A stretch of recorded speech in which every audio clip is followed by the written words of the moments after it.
Welcome to New Perspectives on NetStream TV. I'm your host, Barry Lefkowitz. Being a construction worker is extremely difficult work. There are significant numbers of injuries. However, there are issues facing construction workers that would shock all of us. Construction workers have significantly higher rates of injuries, fatalities, death by suicide, and overdose deaths more than American workers overall. Workers in the construction industry have 4 times the higher rate of suicide versus the whole general population. Employees of the construction industry, mostly blue-collar workers, have nearly twice the rate of substance abuse as the national average, according to the Mental Health Administration. 12% of construction workers have alcohol use disorder, and 14.3% were diagnosed with a substance use disorder. My guest today is Ed DeAngelis, who is the founder and CEO of EDA Contractors, headquartered in Bensalem, Pennsylvania. He is known and renowned for his addressing this serious problem through what is referred to as his Humanity as a Strategy program. Ed, welcome, and it's great to see you. Barry, thank you. Could you first share with us and the audience your background and experience? Sure. I went to St. Joe's University, right here in Philadelphia, PA. Graduated in 1990, and decided in 1990 to go into a construction company with a friend of mine's uncles. So I did that from 1990 to 1999. And in 1999, I launched EDA, May of 1999. You know, we started out as a smaller roofing company, and over the last 26 years, we've evolved into an exterior envelope company, which your audience may not know exactly what that is, but if you look at a building and you look at the outside of it, you know, we're going to be involved in the roofing, the masonry, the glass, the metal panels. So it's really like an exterior envelope of a building. So, you know, and I've been in that since then, and you know, it is where we are today. Now, you have made your mark in terms of leadership in the industry with what I mentioned in the intro, Humanity as a Strategy. And you're known as an advocate for creating a corporate culture of emotional intelligence and psychological safety. Can you please explain to the audience what all that means, and even more importantly, what the impact is on your employees, but even further, you're now having an impact on corporations throughout the country? Yeah, Barry, Humanity as a Strategy is something that really kind of comes off of servant leadership. You know, and I think during my career, I've done it one way and I've done it another way. In the beginning, you're looking to survive. You're not really looking at anything other than win, lose. You know, then in about 2010, I think through reading and research, I said, I would like to do more. I'd like it to be more of a win-win. And part of the other win is, how do I create an environment for my people that they feel valued and cared for? Can I do 2 things at the same time? Can I treat them as human beings and also treat them as workers who are earning a paycheck, but at the same time are delivering something for the organization? And the reason we call it Humanity as a Strategy, the reason I call that is you have to be strategic in how to make your staff feel more valued. How do you create an environment where they feel emotionally safe, psychologically safe? You know, but you're going to have to spend time and money to present that as a program. And I'd say that most of people doubt that. And I think the most important part you can have as an owner or as a business owner is the fact that you have to be consistent and you have to be vigilant about that type of program. I can explain to you the which you and I could talk about. Sure, You know, please. some of the programs that we set up as it relates to that. And first of all, Sure, I'm curious, you please. said most people doubt. Yes. Now, what is it they doubt and why? So everyone thinks, not everyone, I shouldn't say, that's unfair. I think a lot of people are programmed to believe that businesses are not looking out for their best interest. So when you have Bottom line. bottom line only. Okay. And I have to admit that I was in that place. I was in that space. But you then get to a point where you said that space is really going to run its course. So they doubt it because they think it's always about the bottom line. And I don't want to pretend that a for-profit business isn't for the bottom line, Sure.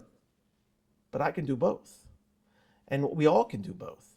So they doubted it because they weren't sure if we were fully committed to it.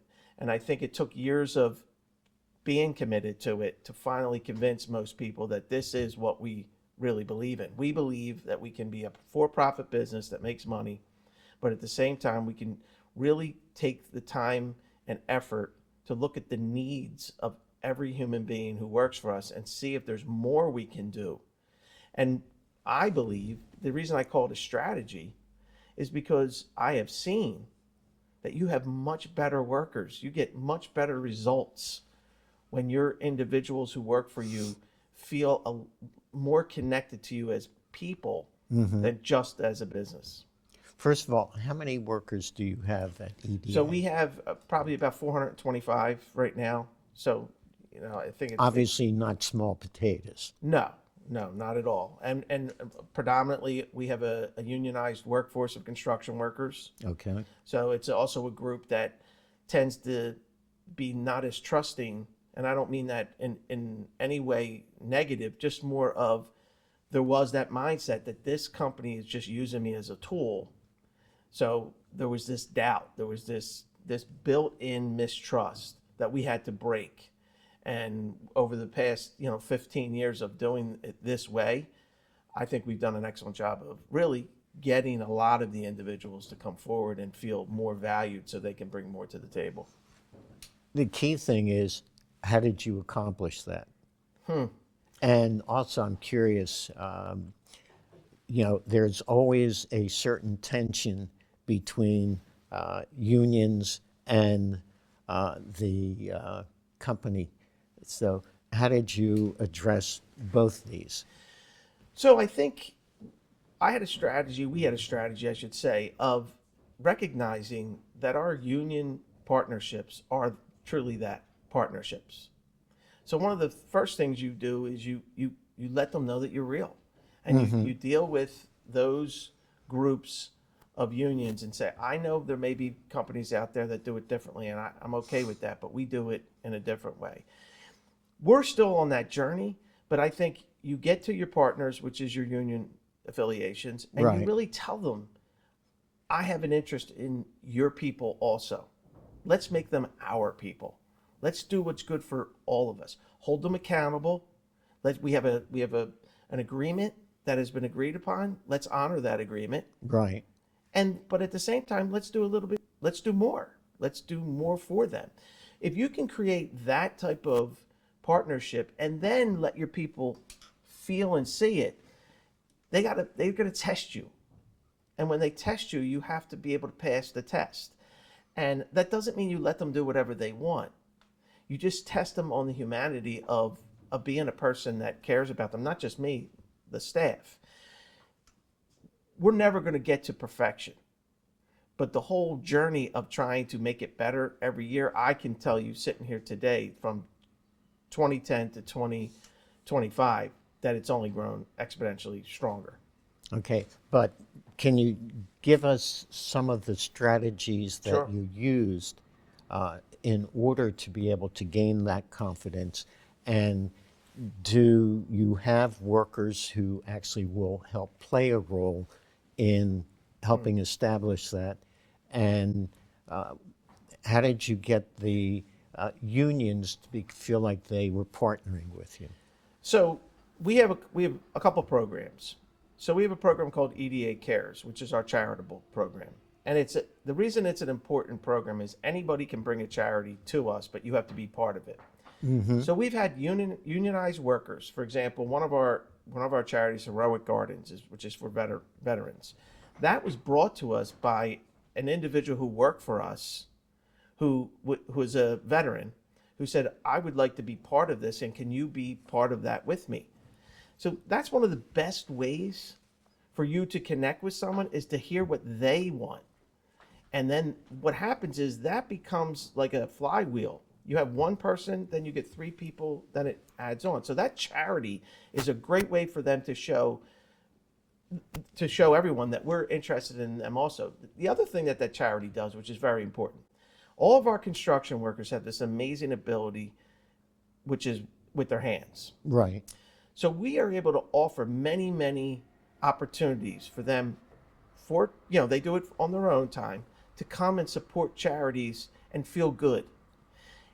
I think most people want to feel good about the humanity of who they are. So a construction worker has this skill set with their hands. So we don't just have charities that are just about money. We have charities about how can we be of value to you, help you. Heroic Gardens, we built planter boxes for them. We were out in the field, taking care of some of the brush. We were building different boxes, Make-A-Wish. We built a tree house. We built a greenhouse. We renovated bedrooms for individuals, for different charities. And all this is because of the amazing work of the construction workers. So if you take that... Is that donated time? Donated time. Okay. We do not pay anyone for it. We ask them for it. A lot of them are incredibly generous to give us their Saturday or night or Sunday to do that.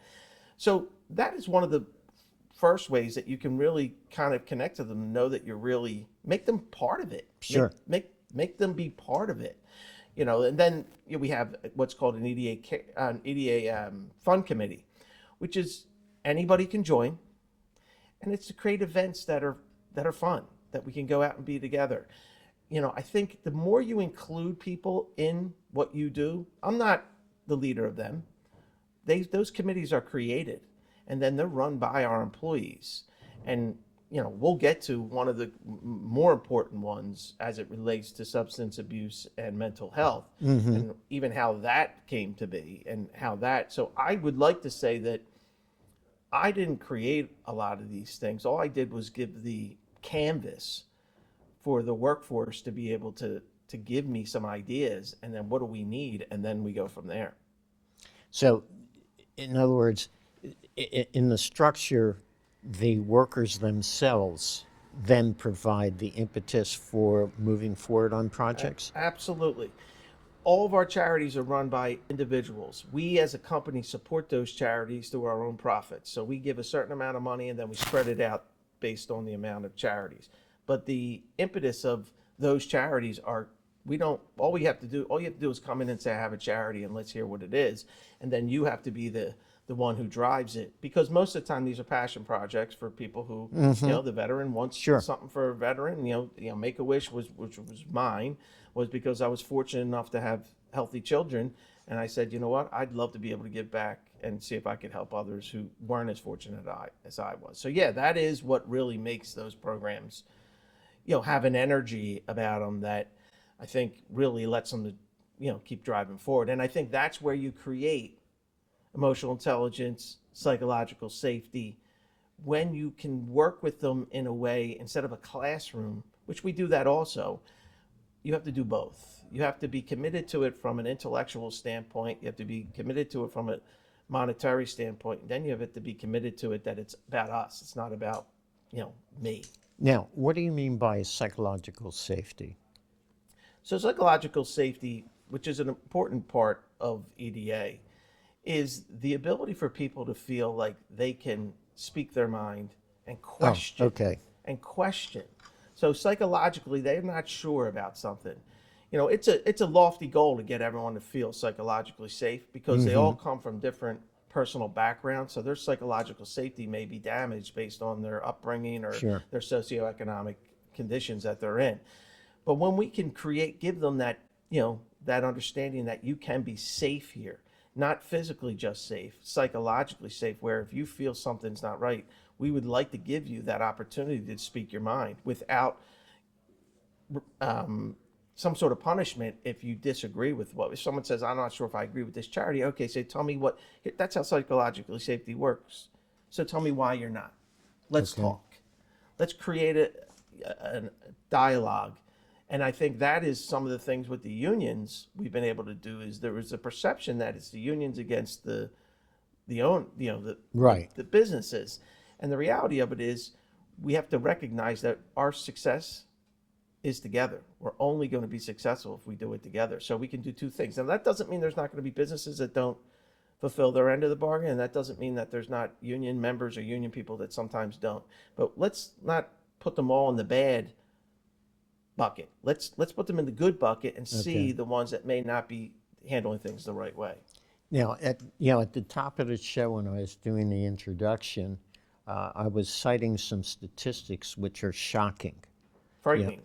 Yes, especially when you think about people handling major equipment and so forth. Right. And so when we come back from this thing known as a commercial break, we're going to zero in on the industry crisis with suicide, drugs, alcohol abuse, and obviously the injuries. So stick with us, and when we come back, Ed is going to put, as we would like to say, meat on the bones so that you can understand that there are ways that you can deal with serious issues by taking the approach that you're now helping educate other corporations. So don't go away. We'll be right back. I love that we both got an awesome network and save money doing it. I know, $25. I love that it's guaranteed for 3 years. Hey, we're sitting on a sign here. Switch and get Welcome Unlimited for $25 a line, guaranteed for 3 years. Verizon.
Oh, no signal. I don't have home internet. Oh, that's a red flag. Find the bars. Your mom looks a lot like me. Yeah, couple of hotties. Thank you? Ah, man. There's dead spots all over this place. There really are. Oh, wow. Nothing. Are you getting a good signal? No, I'm not. It's time for real home internet. Get it on the next generation 10G network, only from Xfinity. I love that we both got an awesome network and save money. Welcome back to New Perspectives on NetStream TV. We're very fortunate today to have Ed DeAngelis, who is the CEO and founder of EDA Contractors.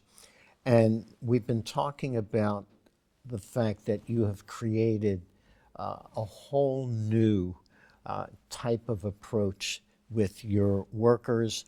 But when I did at the top of the show, I gave some really disturbing stats, which I think most people have no idea in terms of the amount of injuries, the fact that workers committing suicide, that you're having to deal with drug and alcohol abuse, as well as the number of injuries, which I assume the injuries in part lead to some of these issues of alcohol and drug abuse because of the pain and so forth. And, unfortunately, most end up, because of opioids and Yes. so forth as the hook. So could you share with us why you decided? Sure. Because that's quite an investment in time, energy, and I'm sure also monetarily to address the industry crisis with all these things. So, it all started with our own crisis, Barry.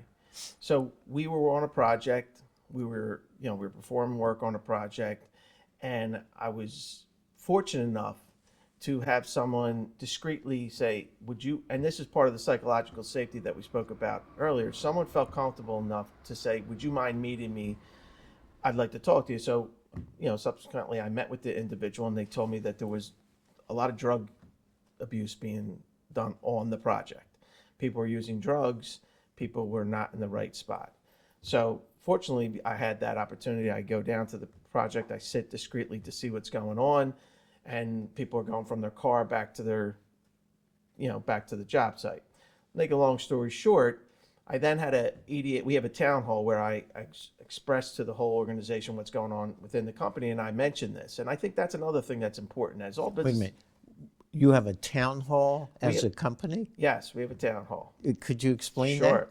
So a town hall for us is we bring all of our employees. Right. All to- 400. All 400 employees. Yeah. Back then we probably weren't 400, but whatever. We bring all of our employees. They're invited to hear from all the leaders and myself and get an opportunity to kind of see what's going on at EDA and just feel connected. It's really just, it's kind of both. It's another way to create that psychological safety that they come and they can hear and they Sure. can ask questions, and it's an open forum. And in that forum that we did, I mentioned that we had an issue. And fortunately, someone emailed me, one of my construction workers, his name was Kevin Smith, who was a union carpenter. He emailed me and said, are you serious about, do you want to try to do something to help this? Because I wanted to say, I didn't realize that this is something that, as you read at the top of this segment, this is an issue that's going on silently within all industries, but especially the construction industry. Right. So this individual reaches out to me and says, are you serious about this? And I said, yes, because when I looked into it, everybody kind of knew, Barry. Meaning, this is not that uncommon to have. It just so happened that it was condensed in this one project site, but there's a lot of individuals suffering through some sort of issue as it relates to their mental health, substance abuse, whether it's alcohol or drugs, and that usually, which is 4 times the national average, Right. can go to suicide. So when this individual, Kevin Smith, contacted me, I said, look, I can do 2 things. And in the past, all I would have done is fired the individuals. Okay. Okay, because of the danger. Because the danger. Right. So we gave them an option. So this individual and I, and it was his name that come up with, we came up with a program called the EDA Pact. Personal Accountability Changes Today is the acronym, Okay. PACT. And basically what we did was create a program that says, okay, you have an issue. We would like to help you, because all the unions offer these great benefits. We would like to get you in a program, but that's only the beginning. And then through this individual, when you come out, you have to pass these tests for us. And if you do, and you commit to this, because you will not be able to come back to EDA. Now that you've been identified as someone who is a substance abuse problem, Right. we have an obligation based on the type of work we do that you need to get help. But we will get your job. We'll give your job back. We'll do everything we can to get your job back. And we also added to the program, Barry, if you identify right now in any time or frame that I'm struggling, we will guarantee your job back as long as you go through the program, you self-identify, you go through the program. And the reason is we can't just try to be the police and go fire everyone who are suffering from this. We need to somehow care for them in a way that doesn't label them as something less than. We want to label them as human beings and say, okay, look, this industry obviously has a problem, as you read it, top 2 times the national average on substance abuse. I can't get away from those numbers. No. So what am I going to do? I'm either going to try to police it hard, which we do, but also can I do something else? Maybe give a program that is reaching out, and it's run, and it was started by another construction worker who was in recovery, who had his own issues. So I didn't have the skills to be able to do that. He did. And that program, which we started probably about 5 years ago, That's the pact. The pact. We started that about 5 years ago based on this situation that happened, because I was sitting there as a business owner saying, what am I going to do?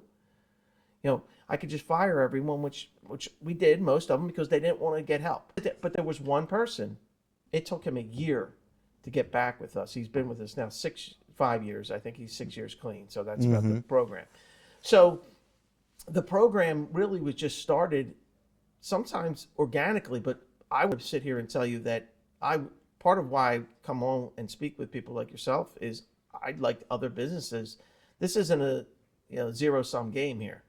We're all in this together. So anything we can do to help people, and in my industry, we definitely have an issue that we have to identify.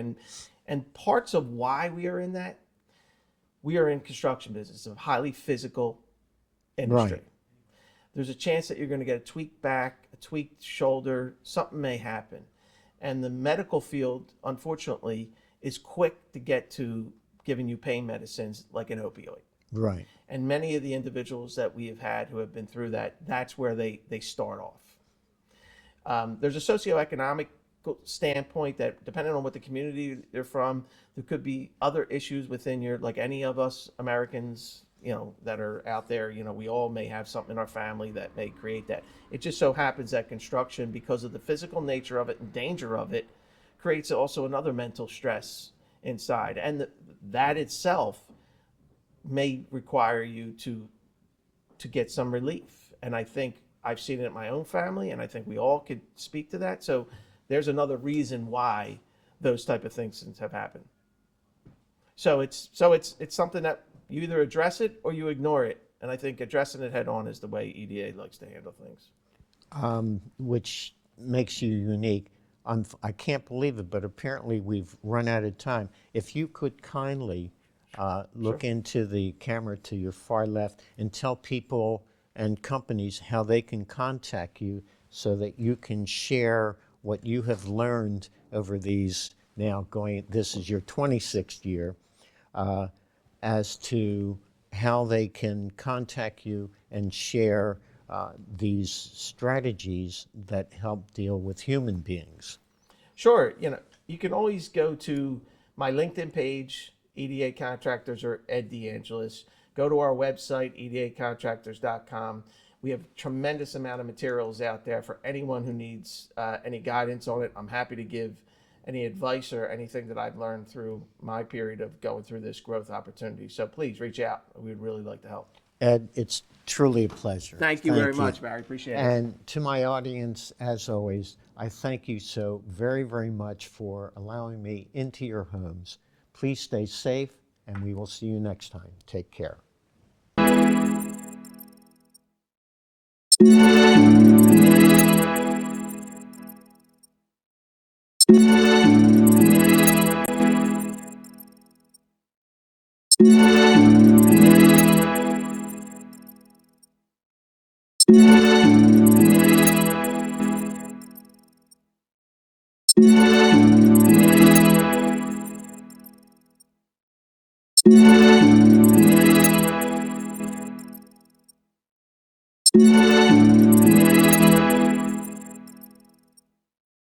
You